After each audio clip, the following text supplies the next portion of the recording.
Next is composition of nucleus. ठीक है, composition मतलब न्यूक्लियस के अंदर और क्या क्या होता है, न्यूक्लियस के अंदर क्या क्या इंक्लूड होता है, क्या किस चीज़ से न्यूक्लियस बना होता है। अभी तक तो हमने पढ़ा प्रोटॉन, ठीक है, बट जब हमने क्या पढ़ा, रेडियो एक्टिव मटीरियल होता है, ठीक है, तो वो रेडिएशंस छोड़ता है। तो हमने क्या स्टडी किया, जब हमने आर्टिफिशियल रेडियो एक्टिविटी को स्टडी किया तो उससे हमें क्या पता चला, जैसे proton, neutron, alpha particle, beta particle, और भी हमारे सब पार्टिकल्स होते हैं जो आप आगे पढ़ेंगे, मियॉन हो गया, पॉजिट्रॉन हो गया, न्यूट्रिनो हो गया, वो भी इस न्यूक्लियस के अंदर एंटर करते हैं। इसका मतलब क्या हुआ, इसके साथ साथ इसके अंदर और भी कुछ प्रेजेंट है।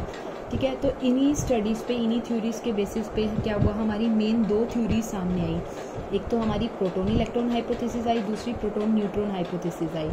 ठीक है, बहुत सारी थीसिस सामने आई थी हमारी, बट सबसे ज़्यादा जो प्रोमिनेंट थी इन दोनों में वो ये दोनों थी। तो इन दोनों को 1 बाय 1 स्टडी करेंगे। तो सबसे पहली जो थीसिस हमारी हाइपोथेसिस सामने आई वो क्या थी, प्रोटॉन इलेक्ट्रॉन। प्रोटॉन इलेक्ट्रॉन का मतलब क्या हुआ कि अभी तक हमने न्यूक्लियस के अंदर क्या देखा था कि हमारा पॉजिटिव चार्ज होता है, बट अब इस थ्योरी में क्या बताया गया कि नेगेटिव चार्ज भी होता है हमारा उसके साथ साथ। ठीक है, ये कब आई थ्योरी, 1913 में आई। ठीक है, for the count of alpha और beta particles from the nuclei of radioactive elements. जब क्या देखा हमने कि अल्फा और बीटा पार्टिकल्स किस रेडियो एक्टिव एलिमेंट्स के न्यूक्लियाई में से ये दोनों बाहर निकल रहे हैं। ठीक है, तो अब हमें पता है कि ये जो पॉजिटिव चार्ज है अल्फा के ऊपर, ये तो किसकी वजह से है, हमारा प्रोटॉन की वजह से है। ठीक है, अब प्रोटॉन के ऊपर क्या है, एक यूनिट होता है फंडामेंटल पॉजिटिव चार्ज का और वो स्टेबल होता है। इलेक्ट्रॉन के पास क्या होता है, एक यूनिट नेगेटिव चार्ज होता है, ये भी हमें पता है। ठीक है, और इसका मास क्या होता है, नेग्लिजिबल होता है प्रोटॉन के मास से। ये हमने कहाँ पे स्टडी किया था, ये हमने यहाँ पे स्टडी किया। मैंने आपको बताया था कि प्रोटॉन का मास बहुत ज़्यादा होता है और इलेक्ट्रॉन का मास इतना कम है कि ऑलमोस्ट इसको नेग्लिजिबल हम ले सकते हैं यहाँ से। ठीक है, अब ये जो हमारी प्रोटॉन इलेक्ट्रॉन हाइपोथेसिस आई, तो इसमें इन्होंने क्या बताया कि न्यूक्लियस का जो मास नंबर है इसको तो हमने ए से डिनोट किया। ठीक है, और जो इसका एटॉमिक नंबर है उसको जेड से डिनोट किया। ठीक है, इसका मतलब क्या हुआ कि आपका ए नंबर ऑफ तो प्रोटॉन्स हैं, ठीक है, और A minus Z number of electrons हैं। अब जेड क्या होता है आपका एटॉमिक नंबर, ठीक है, ए क्या होता है आपका मास नंबर। ठीक है, आप कोई भी एलिमेंट है, आपने केमिस्ट्री में तो स्टडी किया होगा कि ये क्या होता है आपका एटॉमिक नंबर। आप किसी भी एलिमेंट को ऐसे लिखते हो तो ये होता है एटॉमिक नंबर। एटॉमिक नंबर का मतलब उतने ही नंबर ऑफ प्रोटॉन्स हैं, और ये क्या है आपका मास नंबर है। मीन्स कि जो आपका न्यूक्लियस है वो किस किस से बना है, अभी हमें पता है कि प्रोटॉन और न्यूट्रॉन से बना होता है, बट उस टाइम पे जब थ्योरी आई थी कि सपोज कर लो कि प्रोटॉन और इलेक्ट्रॉन से बना हुआ है। ठीक है, तो अब ए नंबर ऑफ, ठीक है, जेड में इन्होंने क्या कहा कि हमारे ए नंबर ऑफ तो क्या है प्रोटॉन्स हैं और ए माइनस जेड क्या है हमारे इलेक्ट्रॉन्स हैं। क्यों, क्योंकि आपको पता है कि एटम क्या है, इलेक्ट्रिकली न्यूट्रल है। अगर इलेक्ट्रिकली न्यूट्रल है आपके पास, ठीक है, एटॉमिक नंबर जेड है आपके पास जिसमें ए प्रोटॉन्स हैं, तो दैट मीन्स जेड और हमारे पास इलेक्ट्रॉन्स होंगे ताकि वो इलेक्ट्रिकली न्यूट्रल बन जाए हमारा। ठीक है, और वो क्या कर रहे हैं, हमने ये भी स्टडी किया था, इलेक्ट्रॉन्स के अराउंड क्या कर रहे हैं, रिवॉल्व कर रहे हैं सर्कुलर ऑर्बिट में। ठीक है, अब इस हाइपोथेसिस को रिजेक्ट कर दिया था कुछ प्रॉब्लम्स की वजह से। क्या प्रॉब्लम्स थी, डी ब्रॉगली और हाइजेनबर्ग थे हमारे 2 साइंटिस्ट। ठीक है, तो डी ब्रॉगली ने अपनी हाइपोथेसिस दी थी, डी ब्रॉगली हाइपोथेसिस, और हाइजेनबर्ग ने अनसर्टेनिटी प्रिंसिपल दिया था जिसमें उन्होंने बताया था कि इलेक्ट्रॉन अगर हमारा किसके न्यूक्लियस के अंदर है तो उसकी जो एनर्जी होनी चाहिए वो कितनी होनी चाहिए, 20 MeV से 200 MeV। बट जब हमने इलेक्ट्रॉन्स की एनर्जी देखी बीटा डिके के टाइम पे तो हमने क्या देखी, 2 से 3 MeV है। इसका मतलब क्या हुआ कि इलेक्ट्रॉन्स हमारा न्यूक्लियस के अंदर एग्जिस्ट कर ही नहीं सकता। ठीक है, अब जो ऑब्जर्व्ड वैल्यू देखी हमने न्यूक्लियर स्पिन या एंगुलर मोमेंटम की, ठीक है, न्यूक्लियाई के, तो वो भी जो हमारी रूल्स थे या पॉसिबिलिटी ऑफ एग्जिस्टेंस थी उसको फॉलो नहीं कर रहा था। मीन्स वो भी क्या हो गई, हमारी डिनाई हो गई कि हमारा इलेक्ट्रॉन न्यूक्लियस के अंदर नहीं रह सकता। नेक्स्ट क्या था, experimentally the value of magnetic moment of nuclei are much smaller than the magnetic moment of electrons.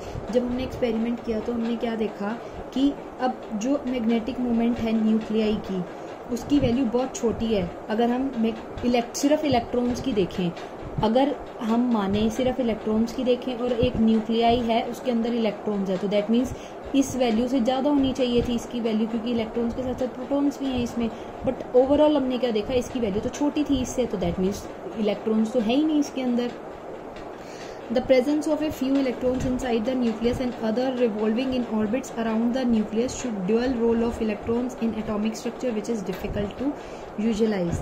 अब क्या कहता है कि कुछ इलेक्ट्रॉन्स न्यूक्लियस के अंदर हैं और इन्होंने क्या कहा, कुछ क्या है बाहर रिवॉल्व कर रहे हैं, तो ये जो डुअल नेचर है अंदर भी और बाहर भी, ऐसा हो सकता है? नहीं, ऐसा नहीं हो सकता। तो इस वजह से भी हमने इस थ्योरी को फेल कर दिया। तो यानी ये कुछ 4 पॉइंट्स थे जिसकी वजह से हमारी प्रोटॉन इलेक्ट्रॉन हाइपोथेसिस फेल हो गई कि हमारा इलेक्ट्रॉन न्यूक्लियस के अंदर नहीं एग्जिस्ट कर सकता।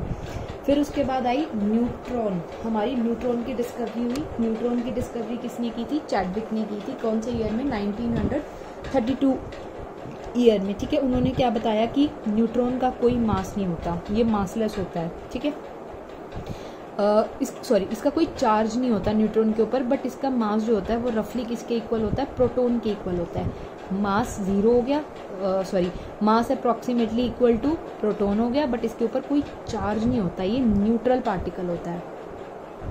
ये उन्होंने कैसे ऑब्जर्व किया?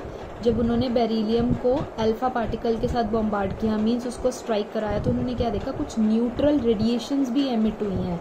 ठीक है, प्रोटॉन्स के साथ साथ न्यूट्रल एमिशंस भी, रेडिएशंस भी आपकी एमिट हुई हैं। ठीक है, तो वहाँ से उन्होंने पता लगाया कि हमारे पास एक न्यूट्रल पार्टिकल भी होता है जिसका कोई चार्ज नहीं होता, but mass almost equal to proton होता है। ठीक है, नेक्स्ट क्या था? Whereas a free proton is stable. हमें पता है कि अगर एक फ्री प्रोटॉन है वो स्टेबल है, बट अगर एक न्यूट्रॉन को हम फ्री छोड़ दें तो वो कभी भी स्टेबल नहीं है।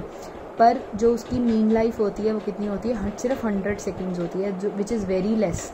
ठीक है, और अगर आप न्यूट्रॉन को इनसाइड द न्यूक्लियस देखते हैं, ठीक है, फ्री प्रोटॉन मतलब इस न्यूक्लियस के बाहर भी अगर हम प्रोटॉन को देखें तो भी वो स्टेबल है। ठीक है, अंदर तो है ही स्टेबल, बट उन्होंने क्या ऑब्जर्व किया, अगर न्यूट्रॉन इसके न्यूक्लियस के अंदर है तो उस टाइम पे वो क्या होता है? स्टेबल होता है। ठीक है, तो उनको इस डिस्कवरी के लिए, न्यूट्रॉन की डिस्कवरी के लिए नोबेल प्राइज़ मिला था फिजिक्स में 1935 में चैडविक को। Next is your proton neutron hypothesis. तो चैडविक ने जब न्यूट्रॉन की डिस्कवरी की तो वहाँ से हमारी एक न्यूट्रॉन प्रोटॉन की हाइपोथेसिस आई। ठीक है, जो किसने दी थी? हमारी हाइंसबर्ग ने ही दी थी, जिन्होंने हमारी प्रोटॉन और इलेक्ट्रॉन की हाइपोथेसिस को गलत बताया था। ठीक है, तो उन्होंने ही चैडविक की डिस्कवरी से आगे ये हाइपोथेसिस दी थी जो आज तक सही मानी जाती है। ठीक है, तो उन्होंने क्या बोला था कि ए तो हमारा क्या है? मास नंबर है। ठीक है, जेड क्या है? हमारे एटॉमिक नंबर है। ठीक है, ये आपका कोई भी एक्स एलिमेंट है, ये उसका एटॉमिक नंबर है। ए क्या है? हमारा मास नंबर है। ठीक है, एटॉमिक नंबर यानी नंबर ऑफ प्रोटॉन्स हो गए हमारे यहाँ से। ठीक है, उन्होंने क्या बताया कि न्यूक्लियस के अंदर प्रोटॉन्स और न्यूट्रॉन्स होते हैं हमारे। ठीक है, तो ये क्या है? हमारा मास नंबर है न्यूक्लियस का, मास टोटल मास नंबर ये है। ठीक है, नंबर ऑफ प्रोटॉन्स इतने हैं। ठीक है, तो P + N किसके इक्वल हो गया? A के, यानी जब total number of proton total number of neutron is equals to कितना हो जाएगा? A हो जाएगा। अब हमारे पास पता है Z कितना है? आपका नंबर ऑफ प्रोटॉन्स हैं। अगर आपको यहाँ से न्यूट्रॉन की वैल्यू निकालनी है तो ये कितनी हो जाएगी? A - Z हो जाएगी।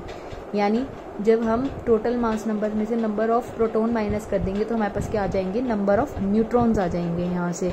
ठीक है, अच्छा, जितनी भी डिस्क्रिपेंसीज थी हमारी प्रोटॉन इलेक्ट्रॉन हाइपोथेसिस में वो सारी की सारी किसने दूर करी? यहाँ पे इन्होंने दूर करी। मास ऑफ प्रोटॉन देखा हमने कितना है? 1.007825 AMU। न्यूट्रॉन का मास फाइंड आउट किया था, वो भी कितना था? आप देख सकते हो ये अप्रॉक्सीमेटली क्या है? इक्वल है। अब प्रोटॉन और न्यूट्रॉन को हम 2 डिफरेंट स्टेट मान सकते हैं सेम पार्टिकल की, जो हमने क्या किया? न्यूक्लियन नाम दिया। अब न्यूक्लियन का मतलब क्या हो गया? प्रोटॉन प्लस न्यूट्रॉन, इन दोनों को मिला के इन्होंने क्या बना दिया? न्यूक्लियन बना दिया यहाँ से। ठीक है, अब आपको पता है एटम इलेक्ट्रिकली न्यूट्रल है, तो मीन्स क्या हो गया? अब एटम इलेक्ट्रिकली न्यूट्रल होता है आपका। ठीक है, ये क्या है? आपका एटम है, ये क्या है? आपका न्यूक्लियस है, यानी या फिर इसको न्यूक्लियन भी बोल सकते हो आप। यहाँ से न्यूक्लियस के अंदर क्या है? हमारे प्रोटॉन्स प्लस न्यूट्रॉन है। अब न्यूट्रॉन के ऊपर तो कोई चार्ज नहीं होता, प्रोटॉन के ऊपर पॉजिटिव चार्ज होता है, और इलेक्ट्रॉन्स कहाँ हैं? हमारे रिवॉल्व कर रहे हैं। इसका मतलब अब इसको न्यूट्रल करने के लिए मीन्स कोई भी चार्ज ना हो, इस पे नो चार्ज, इस पे पॉजिटिव चार्ज। अब हमें क्या चाहिए, इलेक्ट्रॉन्स जिस पे नेगेटिव चार्ज हो और जो प्रोटॉन के इक्वल हो, ठीक है, तभी वो न्यूट्रल एक दूसरे को कैंसिल करेंगे ना, उसका इफेक्ट एक दूसरे को कैंसिल करेगा। मीन्स अब टोटल इलेक्ट्रॉन्स कितने होने चाहिए, जितने टोटल हमारे नंबर ऑफ प्रोटॉन्स होंगे, ठीक है। Atomic number of an element is the number of proton. तो एटॉमिक नंबर को कैसे डिफाइन किया, मैंने ऊपर बताया है, यहाँ से ये क्या है, एटॉमिक नंबर मीन्स कितने नंबर ऑफ प्रोटॉन्स हैं, ठीक है हमारे, और जितने प्रोटॉन्स हैं उतने इलेक्ट्रॉन्स होंगे। क्यों, क्योंकि न्यूट्रॉन का तो कोई चार्ज नहीं होता, तो proton is equals to number of electrons आ जाएंगे यहाँ पे हमारे पास, ठीक है। और मास नंबर क्या है, total number of protons plus neutron, ये मास नंबर बताया मैंने। प्रोटॉन प्लस न्यूट्रॉन क्या बनाएंगे, मास नंबर बताएंगे हमारे, ठीक है, inside the atomic nucleus of the element. और इसको हम ए से डिनोट करते हैं। अब प्रोटॉन्स को जेड से डिनोट करते हैं, जितने प्रोटॉन्स हैं उतने ही इलेक्ट्रॉन्स होंगे, तो इसको भी जेड से डिनोट कर सकते हैं। न्यूक्लियन क्या है हमारे, प्रोटॉन प्लस न्यूट्रॉन, ठीक है, इसको ए से डिफाइन कर सकते हैं मास नंबर से। और न्यूट्रॉन कितने हो जाएंगे, जब पूरे मास नंबर में से हम प्रोटॉन माइनस कर देंगे, ठीक है। प्रोटॉन प्लस न्यूट्रॉन है, इसको हमने ए डिफाइन किया। अगर आपको टोटल पता है, प्रोटॉन्स पता है, तो यहाँ से हम न्यूट्रॉन्स भी फाइंड आउट कर सकते हैं, ठीक है। Nuclide is a specific nucleus of an atom which is characterized by its atomic number Z and mass number A, ठीक है। अब ये क्या है, हमारी रिप्रेजेंटेशन है, ये मैंने आपको ऑलरेडी एक्सप्लेन कर दी है कि आप कैसे कैसे फाइंड आउट कर सकते हैं। इन्होंने गोल्ड के केस में लिया है, ठीक है। जो नीचे होगी वो तो क्या होगी, जेड होगी, मींस नंबर ऑफ प्रोटॉन्स और इलेक्ट्रॉन्स होंगे। जो ऊपर होगी वो क्या होगी, नंबर ऑफ प्रोटॉन्स होंगे प्लस न्यूट्रॉन्स होंगे यहाँ से हमारे पास, ठीक है। तो यानी जब हम ए में से प्रोटॉन्स माइनस कर देंगे तो हमारे पास कितने आ जाएंगे, टोटल न्यूट्रॉन्स आ जाएंगे। Next is your nuclear size, ठीक है। जब हमने एक्सपेरिमेंटल मेजरमेंट देखी तो हमने क्या देखा कि जो एक न्यूक्लियस है उसका वॉल्यूम किसके प्रोपोर्शनल है, मास नंबर के प्रोपोर्शनल है।